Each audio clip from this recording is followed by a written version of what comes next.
Today's recipe is for my japchae lovers that want to make japchae at home but feel kind of intimidated to do so.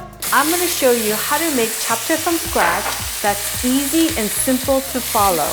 And it's going to taste as delicious as restaurant quality japchae. Yes, I'm going to share all my tips and tricks with you so that you can enjoy that delicious, authentic japchae taste that we all love at home.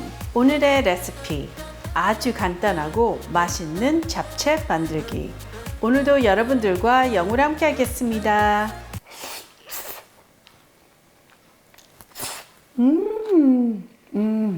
Once it hits the lips, you can't stop. You can't stop eating this. It is delicious. Hi everyone, this is Helen and welcome to Modern Pepper. 안녕하세요, Modern Pepper의 헬렌입니다. The full ingredient list is also available in the description box below, as well as the Korean product links that you can order online. To make our seasoning sauce for our japchae, we're going to start with 3 tablespoons of 양조간장. That's all-purpose Korean soy sauce. You could also use 중간장. Either one works, just make sure you are using Korean soy sauce. And to this, we're going to add 1 tablespoon of finely minced fresh garlic. Always use fresh garlic if you want your food to taste good. 1 tablespoon of brown sugar. This is optional, but if you want to make it taste restaurant good, you want to add 1 teaspoon of 소고기잡채. That's beef bouillon powder. You could also use 연두 for my vegan friends, or you could just add some MSG instead. And freshly ground black pepper, about 1/8 teaspoon. And then I want you to mix it up until the sugar has dissolved.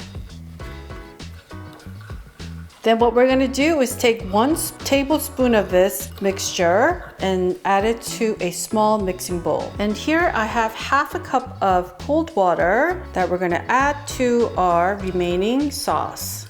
And then I just want you to mix again, and this is ready. So you could make this like a week or 2 in advance and just store it in the fridge. And if you are going to do that, make sure to use an airtight container so it stays nice and fresh. For our protein, we're going to use beef, and you could use any cut of beef. Just on the lean side would be better.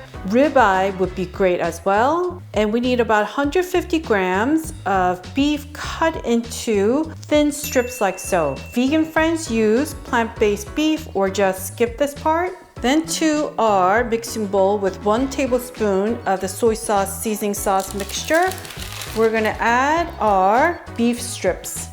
Then to this, we're going to add 2 pinches of salt. Then I want you to go in with your hands and just mix everything up. You could also make this like 2 days in advance and store it in the fridge. Then your beef will become extra tender and extra tasty. For now, you could keep this at room temperature while we get the rest of the ingredients ready.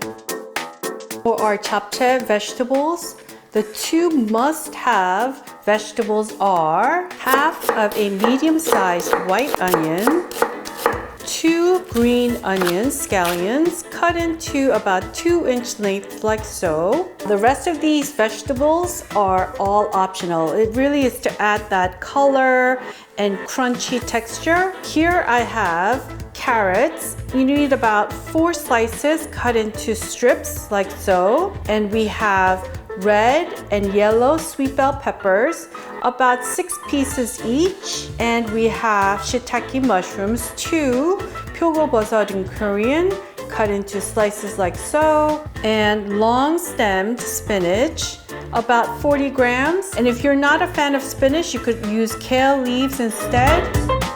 For our japchae recipe today, we need about 250 grams of DangMyun noodles. And DangMyun noodles are sweet potato starch noodles, and japchae is the name of the dish. Make sure that you are using Korean sweet potato starch noodles, DangMyun, because not all Asian sweet potato starch noodles are the same. Now we're gonna place our DangMyun noodles in a baking pan like so and spread the noodles.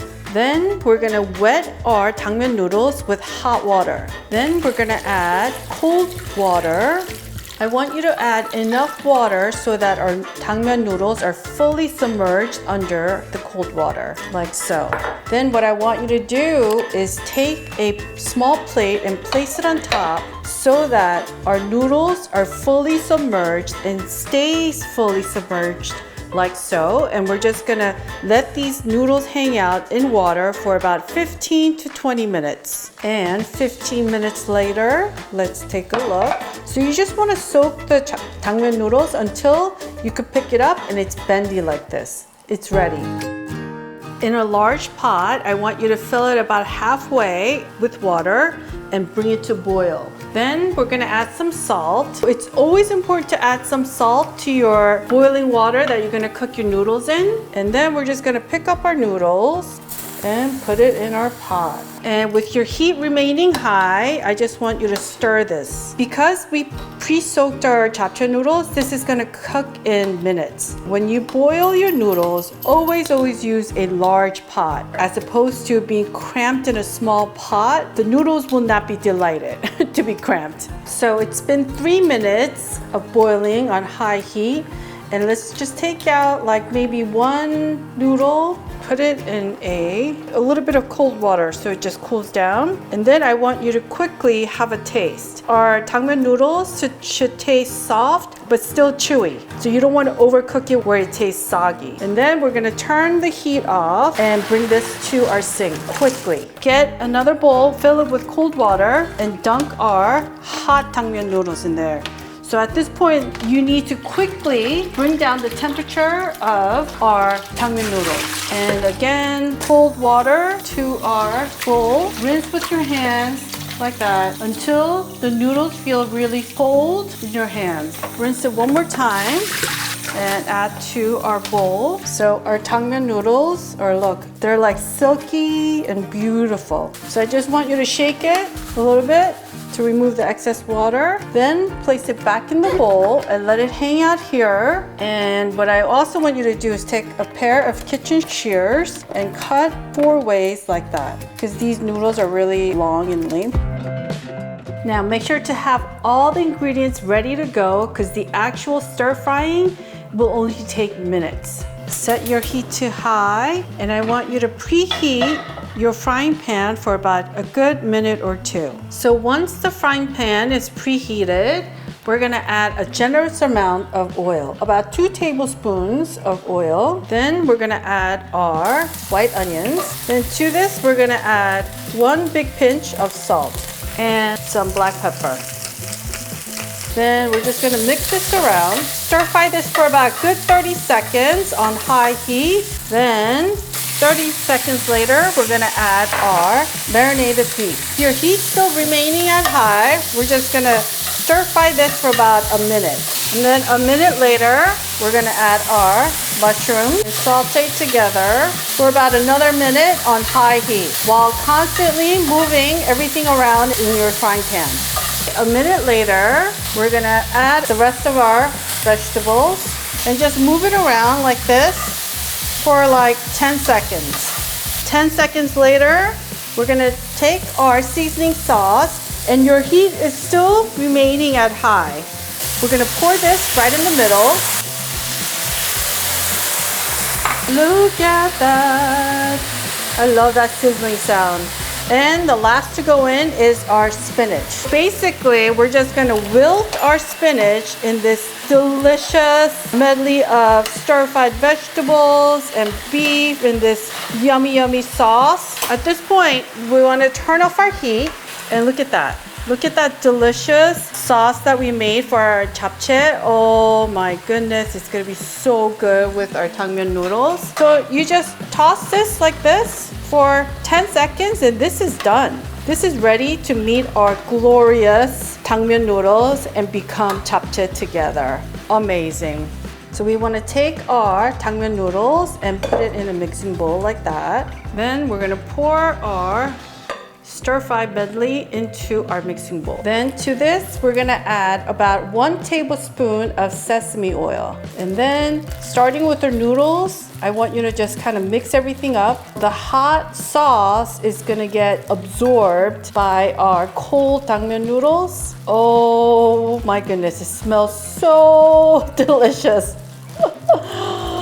I want you to pick up the noodles, pull and toss, pull and toss. So notice how our noodles are changing color because it's absorbing all the delicious sauce. So basically, this is done. I mean, look at that. Once you mix up everything, at this point, it's really, really important to have a taste. You want to make sure you get a little bit of the toppings that we added. You don't want to just taste the noodles alone because you want to make sure they're seasoned together. We're not just tasting only the noodles. I have the beef, onion, and spinach and carrots. All right, bon appetit, everyone.